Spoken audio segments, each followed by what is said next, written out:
আজকে হুল দিবস,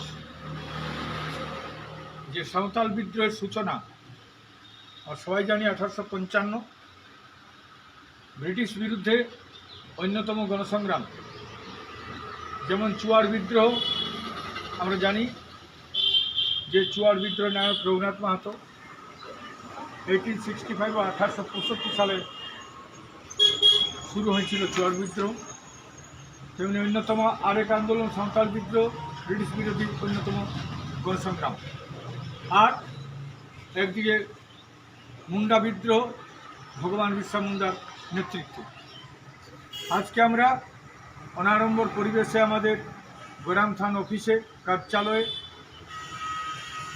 এই সাঁওতাল বিদ্রোহ হুল দিবসকে আমরা পালন করছি 30 জুন। এই 30 জুন যারা লড়াই করেছিল ব্রিটিশের বিরুদ্ধে, এই ইতিহাস আজও কিন্তু আমাদের কাছে অজ্ঞাত, সঠিক ইতিহাস জানা যায় নাই। কারণ সাধারণ সাঁওতাল ঘরে এদের জন্ম, এ বিষয়ে এভাবেই জানা যায়। এখনও সিধু কানু, চাঁদ ভৈরব, চানকু মাহাতো এরা অপাক্তেও বলা চলে।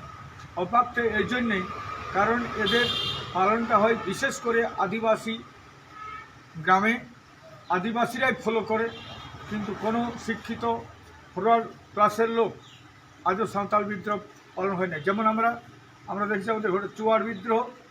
এই চুয়ার বিদ্রোহটাও কিন্তু এখনও এইখানে যে পরিবার থেকে গিয়েছিল তারাই মানে, ফরওয়ার্ড ক্লাস এখনও মানে নাই। আমরা এটাও জানি আমাদের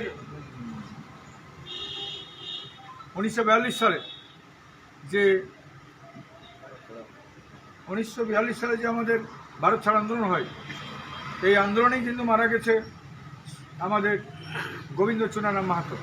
ওই আন্দোলনেই গুলিতে মারা যায় আমাদের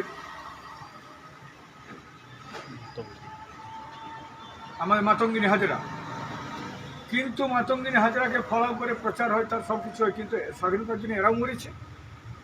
তাহলে এইখানে অপাক্তেও যে কুর্মী ঘরে জন্মেছে, কুর্মীরাই মানুক। এটা আমরা বারবার যাই, মানবাজার যাই, কিন্তু দেখা যায় সেখানে একমাত্র কুর্মীরাই পালন করে, অন্য কেউ পালন করেনি। আজও ভারতবর্ষে স্বাধীনতার মূল্যায়ন হয় নাই, শহীদদের মূল্যায়ন হয় নাই, তাদের জীবনী চরিত্রও মূল্যায়ন হয় নাই।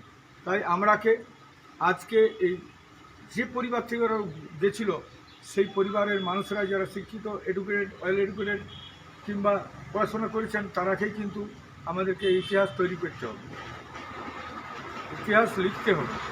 কারণ তোমার ইতিহাস কেউ লিখবে না, তোমার ইতিহাস তোমাকে তৈরি করতে হবে। তাই আজকে আমরা 1 মিনিট নীরবতার পালনের মাধ্যমে শ্রদ্ধা জানাই, আমরা পুষ্পার্ঘ্য নিবেদন করব। আমরা আমাদের চুনারাম মাহাতো, আমাদের সিধু কানু, চাঁদ ভৈরব এবং চানকু মাহাতো প্রতিকৃতি শুরু।